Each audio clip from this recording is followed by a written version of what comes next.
Hey guys, and down here, this is going to be my chapter review to My Hero Academia 240 or Boku no Hero Academia 240 Power. And I have to admit, I've caught up to the last couple chapters. So I think I read 239 and 240 just now. And it's been, My Hero's been pretty sick this last mini arc kind of thing, this My Villain Academia kind of thing. It's been super dope. So where did we come to? We come 1 week after the Second Coming Festival battle in Deika City. So this is 1 week after Shigaraki and company came in and absolutely wrecked Destro or Redestro or Rikia, whatever you want to call him, and his superpower liberation army. And we see, the first thing we see is this giant crater, which is where essentially Shigaraki went apeshit and just destroyed everyone. And we see here what exactly is the outcome of this whole battle, this huge fight. So what's happened is the CEOs, the different levels of CEOs and stuff like that, or the different company CEOs of the Superpower Liberation Army have come together and they've spread misinformation and stuff like that to take the blame away from the Superpower Liberation Army for one, and the League of Villains as well. So what they've done is they've spread this misinformation that the culprits who caused this tragedy in this once peaceful town of Deika City, they were a group of 20 individuals who held a grudge against heroes, and they came and they just went apeshit. And as a result of that, the townspeople had to respond and use their quirks in order to fight this group of 20. And let's just get past the My Hero Academia. Okay, so yeah. And then you see kind of the gorillas guy and his kind of lackeys there. They seem to be designing some sort of thing, and I assume this is all the misinformation that's being spread. But essentially the heroes eventually joined the citizens in Deika City, and a battle ensued. And even though a whole bunch of Deika City citizens died due to the attacks, all 20 of the culprits, were killed in the conflict. Which should be, that should be raising suspicions anyway. Like, no one was taken for questioning. I don't know. That sounds kind of... But, the president, and I suppose it has further backing when you see that the president and CEO of Detnerat, which was Rikia, he also happened to be in the city, and he was severely injured. He lost both of his legs, narrowly escaping death. We have the Shueisha executive, so the CEO for Shueisha, she died. She was the lady who was fighting against Toga. And even though there have been like remarks and critics against the citizens that maybe your usage of the quirks actually hindered things and actually prevented the heroes from helping out, and that's why so many people died. But the vast majority of the public seem to be kind of lauding and applauding Deika for their efforts in trying to reclaim their city. But essentially, all we need to know is that misinformation has been spread. Everyone who was actually involved is free of any charges or anything like that. And then we come to some sushi. So we see Mr. Compress, Dabi, everyone, Spinner, Twice, Toga, they're all chilling on one page, munching down some sushi, apart from Dabi. And the kind of callback here is that, I think it was Mr. Compress said that if they'd partnered up with someone beforehand, they would have had more money and they would have been gorging on sushi, which is what they're all doing now. So it's a nice callback, and I thought it was pretty cool. We have Twice, who's actually a little bit more crazy than he's ever been before. He's crying over the death of Toga, and he seems to be in a straitjacket as well. Both of his arms are... Well, he's either in a straitjacket or both of his arms are broken and they've just been strapped across his front. I think it might be that. So he's crying that Toga is dead, and I was like, what? Is she actually dead?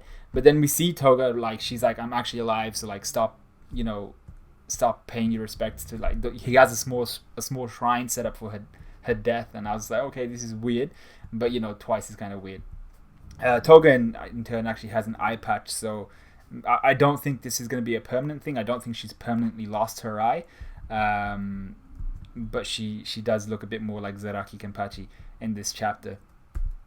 So what I actually thought was that, like, Twice had created a clone, and now she was the Toga that was the clone was now the one that's currently alive, but she seems to be the normal Toga, not actually a clone. So yeah, Dabi actually makes mention here that he thought Twice got over his issues, but it seems like his therapy, his getting over his trauma actually made him a little bit worse and a bit more Deadpool-y. We then get a Gorilla's guy come in, telling them that everything. It's time. Let's hurry it up. Let's get ready. So this is where we find out that all the treatment for the League of Villains and stuff like that, all their sushi, Toga's new coat, all of the editing of the news footage and all that stuff, which he would be heavily responsible for. That's all been handled by the Superpower Liberation Army. And I just thought it was pretty funny how Toga actually got her coat at the end of it, which was actually another really good callback. So then we come to an elevator. It goes downwards to basement 4, and when we get to basement 4, we see it is absolutely stacked and full of just a shit ton of people. You can see Gigantomachia somewhere in the middle, and here's where Redestro is giving his Liberation Army a speech. So this is kind of like a speech of succession. His throne has been abdicated per se out of necessity, and we see who the inheritor is. So he's there saying the Superpower Liberation Army will be reborn. We see Shigaraki in his new fur coat kind of thing, but it's only fur around the collar. He doesn't like it because it's itchy, but he has a hand around his face, which I thought was weird because I thought all the hands had been destroyed, and I didn't think, his whole thing was, I'm free of these hands. I don't need these hands to cover me anymore. They don't need to shackle me. I'm gonna be who I always was. So I was a bit weirded out by that. Like, what's the point in that? But Toga actually says the same thing. She's like, yo, I thought all the hands were destroyed. Turns out only one of them, like, miraculously somehow was unscathed in all the rubble, in all of Shigaraki's kind of decaying. It just made it somehow through all of that. So maybe it's a special set of hands. I don't know. Someone in the comments made mention of maybe it being Nana's hands, who would be his grandmother. But I'm not so sure of that so much. Actually, was she his grandmother? Yeah, she was his grandmother. So I'm not so sure if it's her hands or not, but they didn't decay away essentially.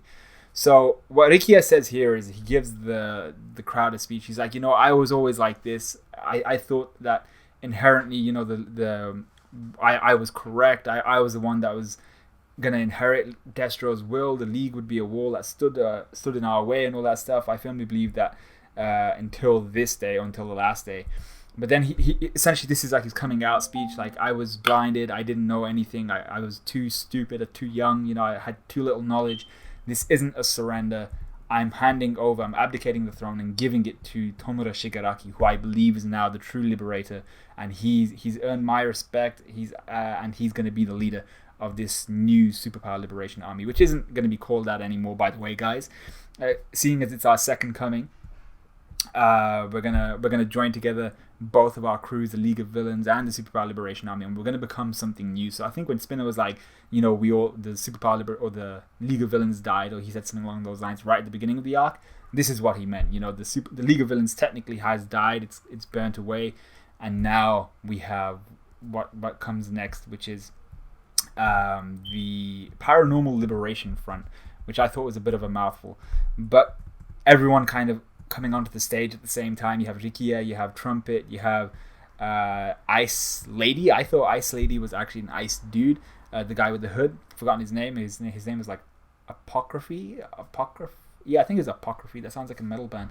But we have Gorilla's guy. We have Shigaraki with his leg brace on because his leg's actually very broken. We have Toga come on, still in the same outfit. She seems very happy. She's got a coat. We have Mr. Compress. We have Twice, who actually slides onto the stage. Like, he does a full knee slide onto the stage as if he just scored or something like that. I thought that was hilarious. We have Spinner in the back putting his Konoha headband on, and we have Dabi just kind of walking on with his leather chaps, looking dope as shit. And we have here just kind of Shigaraki giving a tiny speech saying we've discarded the League of Villains name, and we thought we wanted to embrace more people, which is why, paranormal instead of just quirk related.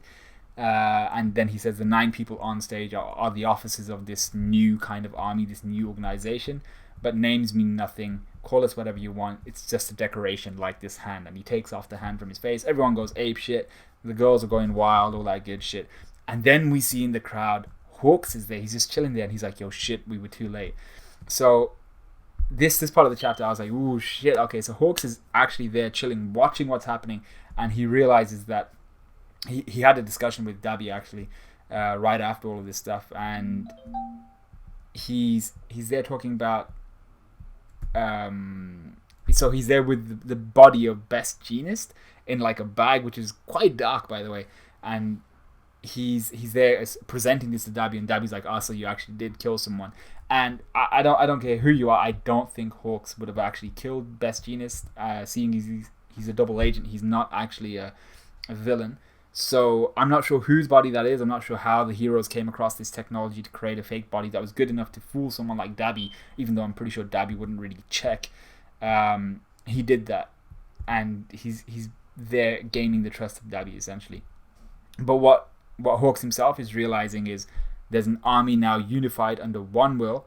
We've got the Feel Good Inc. guy, their vast network. We got the Detonarat CEO and his affiliations, all beneath this one guy. And we see Dabi here explaining all of that to Hawks, and he's saying, and there's most likely going to be the chance for more high-end Nomus. And obviously, Hawks is just there shitting his pants, thinking, "Yo, shit! Like this group is crazy with Shigaraki at its helm." But now they have even more power than possibly the Heroes Command with the combination of the Superpower Liberation Army and the League of Villains, and seeing as they've all evolved their quirks as well. But not just that, now they have all of the technology behind, Detonarat, Feel Good Inc., all of that behind them, all of the connections. They are loaded. So Hawks is he's not very pleased about this. We then go to the one part of the chapter I didn't like, which is we see Rikiya offering Shigaraki something to drink, and you see he's completely about-faced. He's completely 180'd his character in the sense of he's become very, very fangirlish and very kind of submissive to Shigaraki. Shigaraki tells him to get lost, and he's like, "Yeah, sure, don't worry." And he like scoots away in his mechanized wheelchair, and I was like, I was hoping he would have his own personality still, but just respect Shigaraki and then kind of mentor him as well, because Shigaraki is still young, he's still stupid for a lot of the things he does, and Rikiya would have that kind of wealth of experience. So I feel like if that's how he's turned out, it's a bit of a waste of a character. And Spinner even makes mention, like, how did a guy like that become CEO? And I'm just like, I don't know. So we then get Shigaraki forced to the ground. He's almost like, because he's still in pain, and the Dr. Ujiko guy, he comes over, he speaks over the earpiece, and he's like, "Oh yeah, your new name, Paranormal Liberation Front, blah blah blah, all that stuff." But essentially what he's there for is, Shigaraki tells him, he's like, "I've tamed Makia, I've met your expectations, right?" So the doctor's there like, "You've regained your memories, you've reverted back to the old you, your quirk has gone insane, so I'll give you all the power you want if that's what you desire." So I thought that was pretty cool. Then right at the end, we see Hawks just talking to random people, random crazies, and Dabi puts an arm around his shoulder and he's like, "Yo, you look happy." And Hawks is like, "Yeah, just introduce me to everyone, would you?" But he's looking at him and he's like, "Yo, shit, I need to get a handle on this whole thing. I need to get this information out to Endeavor, the heroes, everyone. If I fail, Japan is screwed." So that's basically the end of the chapter. I liked it. I thought it was a really, really solid chapter. And the kind of final panel we have of Shigaraki looks awesome with his kind of hair. It's not even outlined. His hair is just pure white falling over his face, and it looks awesome. So let me know what you guys thought of the chapter. I think it's going to progress really well now. We're going to go back to, I think, the UA kids. And we've now seen that, the League of Villains, the Superpower Liberation Army, their fusion, or the Paranormal Liberation Front, whatever they're called, they are now super, super powerful. So we need these kids, we need the heroes to really exponentially grow, because these guys aren't going to be waiting around. I'm hoping the next big thing occurs, like several more high-end Nomus and stuff like that. That's a really, really big claim to make for someone like Dabi, or for even the new league. And that would be a very, very difficult situation for any of the heroes to go through, simply because even Endeavor, the top hero at the moment, probably the most powerful hero as well, struggled to get rid of one high-end Nomu, and that high-end Nomu wasn't probably like, was he a finished product? Is that the capacity of a high-end Nomu, or is that just kind of the base form? So let me know what you guys thought. Let me know what you guys thought of this review, this chapter, all that good stuff, and I will see you guys in a bit.